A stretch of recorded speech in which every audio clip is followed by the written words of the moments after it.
Bom dia! A febre dos games.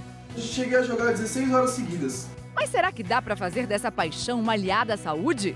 Uma faixa de 99, quase 100 quilos. Então eu comecei a dançar bastante. Muito bom. Acelera o coração. Quais os riscos, as vantagens, os limites? Na sua casa tem uma criança que não quer sair de frente das telas dos joguinhos? Isso prejudica o desenvolvimento delas? Quem vai responder é o psicólogo Cristiano Nabuco e também a nossa consultora, a pediatra doutora Ana Escobar. E se você tem dúvida, você pode mandar para cá, 40022884, ou usar a nossa hashtag Você no Bem-Estar. Bom, a pergunta básica é essa. Videogame, gente, pode viciar ou não? Especialistas respondem as dúvidas que os jovens fazem de um quarto, né? Essa é a grande pergunta que a gente vai fazer aqui hoje. Daqui a pouco. Mas é daqui a pouco, porque agora o que a gente vai ver mesmo é o que quando as crianças ficam fora do videogame, para elas terem cada vez mais suporte no videogame, não pode ficar só lá no videogame não, né, Mari? Elas precisam ganhar sustância. Exatamente, musculatura. Musculatura, envergadura. É isso que a gente vai ver agora na série Eu Atleta.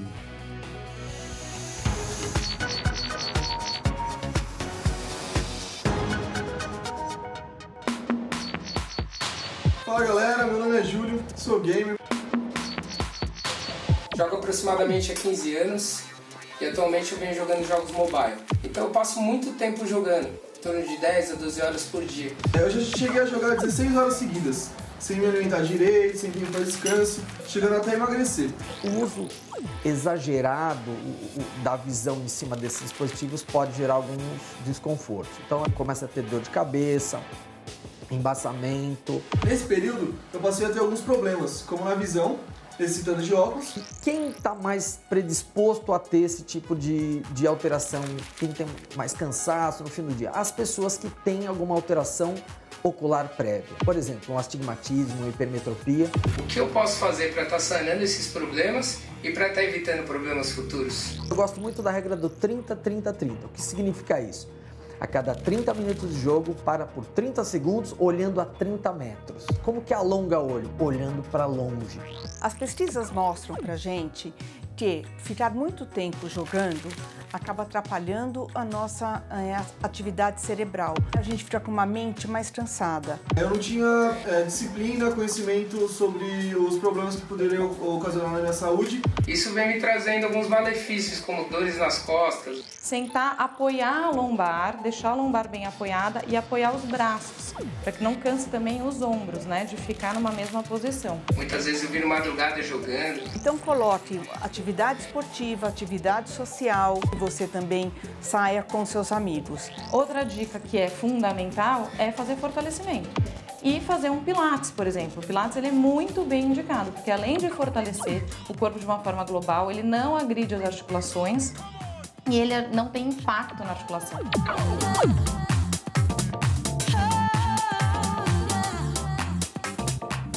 Tem dúvida do nosso auditório virtual? Vamos ver a pergunta da Milena que chegou. Tenho 3 filhos, 4, 6 e 11 anos. Se eu deixar, eles ficam o dia todo jogando no celular. Precisei esconder para reduzir o vício. Parece uma droga. A Milena tem razão, Cristiano? Sim. De uma forma ou de outra, nós já sabemos que o uso de videogames, ele se assemelharia a uma substância ilícita. Alguns chegam a dizer, inclusive, que seria uma droga digital. Então, é importante que você tenha cuidado, sim, e procure limitar o tempo de uso. Essa é a dica. E é por isso que virou doença na classificação internacional de doenças? O que nós sabemos é que os mecanismos cerebrais que são ativados quando uma pessoa utiliza por tempo demais os jogos são os mesmos que são ativos quando você usa álcool ou drogas. Então, é bom ficar atento, sim. Bom, vamos ver então, doutora Ana, como é que são as conexões no cérebro das crianças, né? Que a gente tem que ficar atento. Exatamente. Então é o seguinte, gente, quando a criança brinca, né, ela vai fazendo conexões, os neurônios vão se ligando. Então isso vai desenvolvendo todo o tato, a visão e a audição da criança. E aí o que acontece? Se a gente dá um eletrônico qualquer, onde ela não vai sentir texturas, ela não vai sentir cheiro, não vai sentir nada, e ela vai ter pouca atividade, isso faz com que os seus neurônios não sejam tão estimulados assim. Então, essa atividade eletrônica da criança deixa de estimular os neurônios, que são essenciais para todo o desenvolvimento daí para frente, né?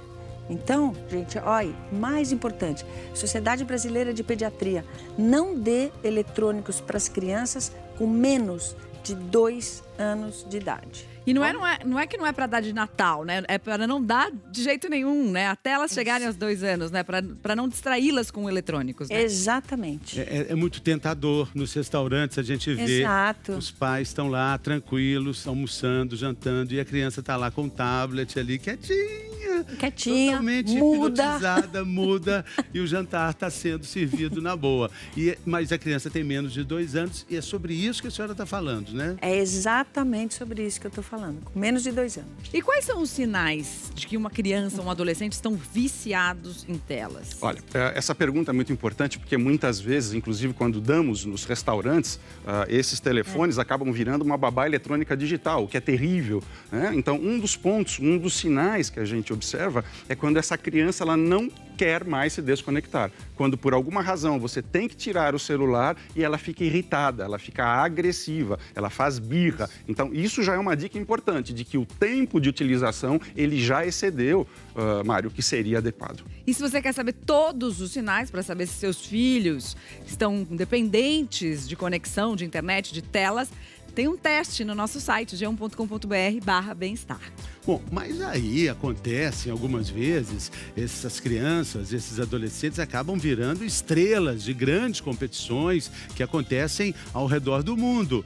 E sabe o que eles fazem para manter a forma, para competir cada vez mais em alto nível? Agora sim, no Eu Atleta, o Thiago Crespo conta pra gente.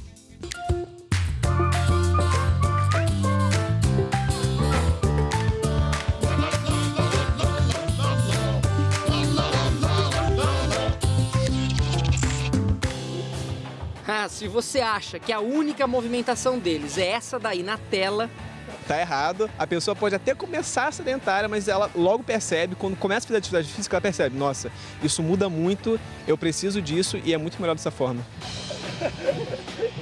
Sim, existe vida real também, ao ar livre, no meio do parque.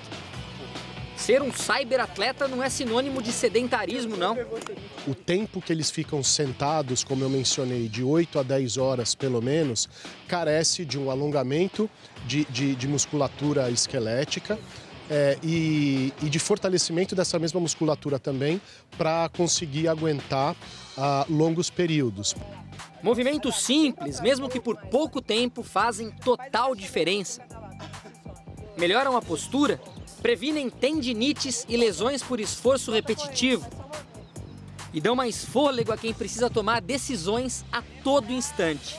O que acontecia bastante é que eu ficava muito ansioso no jogo, muito nervoso. Aí eu começava a ficar respirando muito ofegante e acabava que eu ficava muito sem fôlego e ficava meio tonto, sabe? Era uma coisa que me perseguia há muito tempo. E agora que eu comecei a fazer atividade física, comecei a correr todos os dias, caminhar, fazer exercício físico, eu comecei a ter muito mais fôlego e muito mais disposição para jogar, inclusive. As atividades físicas são fundamentais para que eles estejam bem mais atentos à postura, por exemplo, mas não é só isso.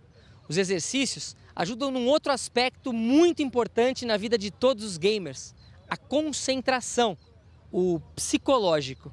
A possibilidade dele concentrar a atenção, de tomar a decisão, tem uma relação direta com o bom condicionamento cardiorrespiratório, e esse funcionamento cardiorrespiratório, esse bom condicionamento geral do organismo do jogador de esportes é fundamental para que ele consiga realizar essa tarefa. A gente tem muito mais foco, muito mais atenção.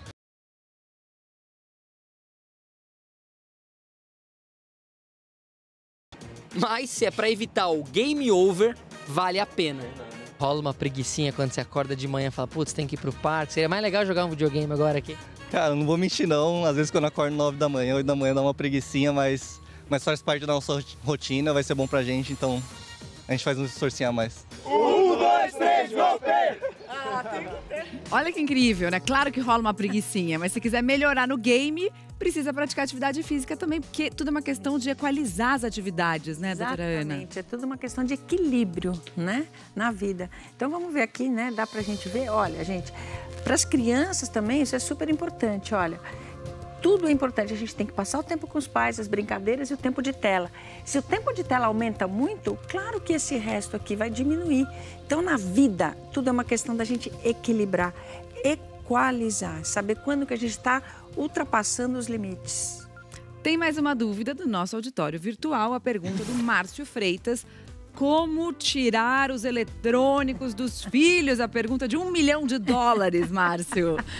E tem uma outra. Quando o jogo é de movimento, não é de ficar parado, é de movimentação. Será que melhora? Será que esse é mais saudável, recomendado? Vamos falar sobre isso depois do intervalo?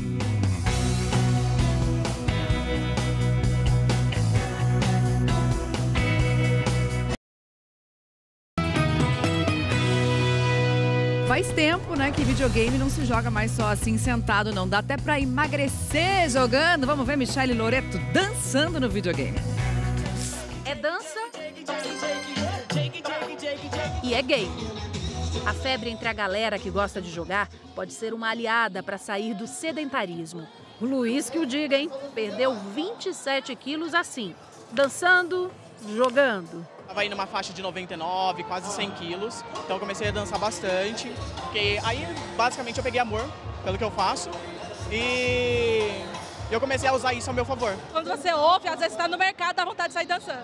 Tem alguns jogos que exigem que a gente se mexa fisicamente. Os jogos de dança, alguns jogos que simulam esporte, como tênis, vôlei, já estão pensando nisso. No fim do dia você aprende também coreografias super legais. É um bom motivo para tirar o pessoal do sofá, dos mais velhos aos mais novos. Eu transformo o exercício num aparentemente secundário dentro da história, deixo elas motivadas com prazer por estar jogando, fazendo outras atividades, e aí o exercício vai entrando regularmente de pouquinho em pouquinho na vida delas.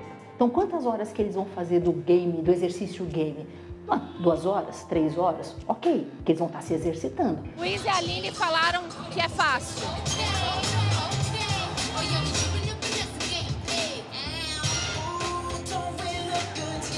Tô suando. Cansa muito. Cansa bastante, viu? E muito bom. Acelera o coração, vai ser ótimo pra você.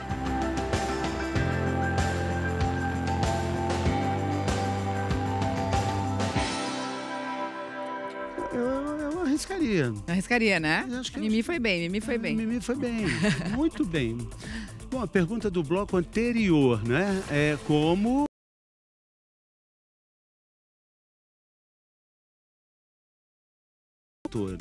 Como dizer não, doutora Ana, boazinha. Passou a bola, tá vendo? Porque ela não sabe. Não, boazinha. Eu não sei dizer não. Não, boazinha. Mas tem que dizer não, viu, gente? Não tem outro jeito a não ser falar não dá. Combinar, gente. Criança adora combinação, né? Quando a gente faz combinações assim, eles respeitam muito mais do que a gente supõe. Muito, é ótimo isso. Vamos fazer um combinado? Vamos fazer um combinado. Combinado não sai caro. Tem mais uma dúvida do nosso auditório virtual aqui, é o do Cleiton. Meu filho passa 12 horas por dia fazendo lives, jogando jogos do celular. Ele disse que quer trabalhar com isso, mas acho que não tem futuro. O que posso fazer? Bom, futuro pode até ser que tenha, né? Porque o mercado de games é um mercado milionário. Mas, de fato, passar 12 horas por dia, não sei qual a idade do filho, mas é preocupante, né? De fato, o que nós sabemos é que a partir do momento em que você começa a ficar jogando por mais de 2 horas, o seu cérebro começa a liberar aquele neurotransmissor chamado dopamina, que ele está ligado, então, à sensação de recompensa. Ou seja, você passa a jogar cada vez mais, então é importante que os pais tenham essa atenção de procurar ter o controle e, como a pergunta no bloco anterior, que nós tenhamos alternativas para oferecer para os filhos. Simplesmente tirar o jogo e falar, olha, você não pode, isso vai criar algum tipo de problema. Então, a ideia é que nós estejamos, então, participando e orientando nesse processo. A gente tem algumas opções aqui no cenário de hoje, alternativas, né? Então, aqui, as alternativas. Hora de saber o que acontece no Brasil e no mundo com o G1 em 1 minuto.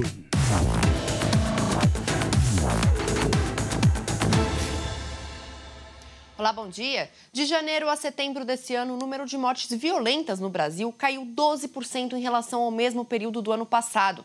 Esses dados são do Monitor da Violência do G1. Nesse mapa, só os estados em vermelho tiveram aumento desses casos, Roraima e Tocantins. Já Alagoas foi o que teve a maior redução. O ministro da Segurança Pública, Raul Jungmann, disse que ainda é cedo para saber o que explica essa melhora, mas lembrou que aconteceram mais operações de busca e apreensão em presídios, por exemplo. Em Goiânia, foi preso o médico suspeito de deformar o rosto de pacientes. Policiais arrombaram a porta do consultório dele e apreenderam remédios, prontuários e computadores. O registro médico dele está suspenso. E para terminar, o verão começa hoje a previsão de temperaturas mais altas do que a média. Então é bom consumir mais alimentos naturais e frescos que hidratem o nosso corpo, como a melancia, o melão e o abacaxi. Se for fazer um piquenique, precisa tomar cuidado com os produtos lácteos, que estragam mais rápido. Mariana, Fernando? Boa, Luísa, obrigada. Mais calor do que já tá, é difícil até de imaginar, né? Obrigada. Obrigado, até mais. Luísa. Bom final de Beijo. semana. Beijo. Bom Olha fim de só, semana. obrigada. Gente, dá uma olhadinha nessa bateria aqui. Brinquedos que tem esta bateria aqui. Pra quem, botineira? Aqui. Boa. São muito perigosos para as crianças, hein? Precisa ficar muito atento. Vamos falar sobre isso. Abrir. E aí esse material corrosivo poderá atacar o estômago, o intestino e assim por diante.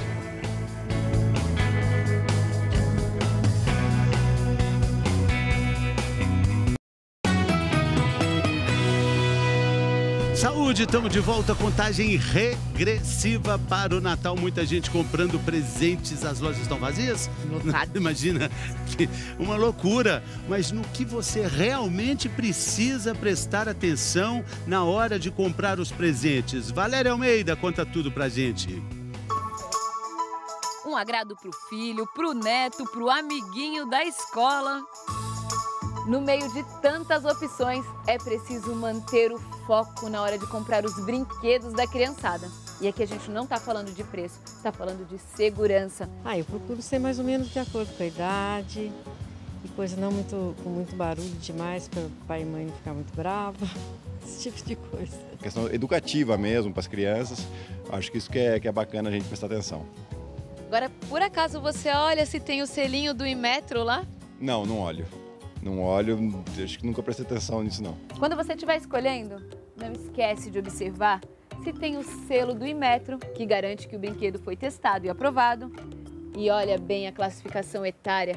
É preciso respeitar a indicação de idade, mesmo que a sua criança seja muito mais esperta que o normal. Todo esse conceito foi sendo construído a partir dos acidentes de consumo. E foi nos guiando e foi criando todo um procedimento, toda uma normativa foi criada, sempre a partir dos acidentes de consumo. E eles não são raros. Na criança menor, nós temos o cuidado das peças serem grandes, de forma que mesmo colocando na boca, ele não vai ficar engasgado nem sufocado. Esse material não pode liberar tinta nem nenhuma substância que seja tóxica para a criança. Muito comum ter chumbo, cádmio, cromo, que são, além de ser letais, lesões para o cérebro, como o chumbo, podem até levar a câncer, como o cádmio e o cromo. E tem aqueles brinquedos eletrônicos com baterias que parecem moedas. Essas são perigosíssimas. Extremamente corrosiva e se entrar, ele pode abrir e aí esse material corrosivo poderá atacar o estômago, o intestino e assim por diante. A recomendação é tão grave isso que a recomendação é que quando ingere pelo menos um, ele deve ser imediatamente levado no hospital para retirar. Para não correr riscos, já sabe, atenção aos detalhes.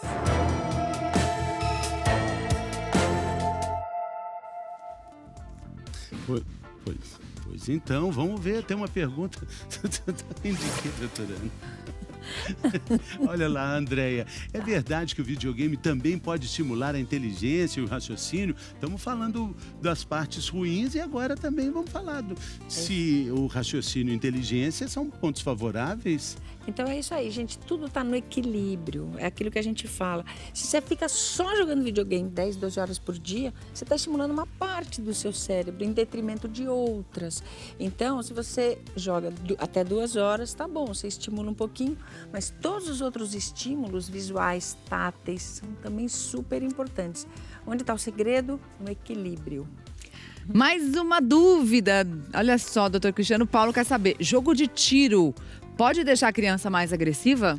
Olha, o que nós sabemos, na verdade, é que vários estudos foram feitos e nada ainda é conclusivo. Mas um aspecto é muito importante. Quanto mais você expõe a sua criança, o seu filho, sob um determinado estímulo, mais tolerante e mais... como é que eu diria, mais acostumado àquele tipo de vivência ele fica. Então, a gente não vai dizer que ele ficaria agressivo, mas ele vai ficar insensível, indiretamente, então, Mari, estimulando esse processo. Muito obrigada pela participação, um ótimo Natal para vocês. Doutora Ana, a gente estava com saudade.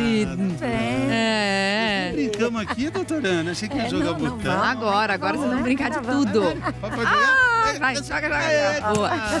Boa, gente. Até segunda-feira a gente está aqui de novo. Se cuida, aproveita esse final de semana. E se vai dar videogame de Natal, atenção a tudo que a gente falou. Se perdeu algo, tá tudo lá no Globoplay.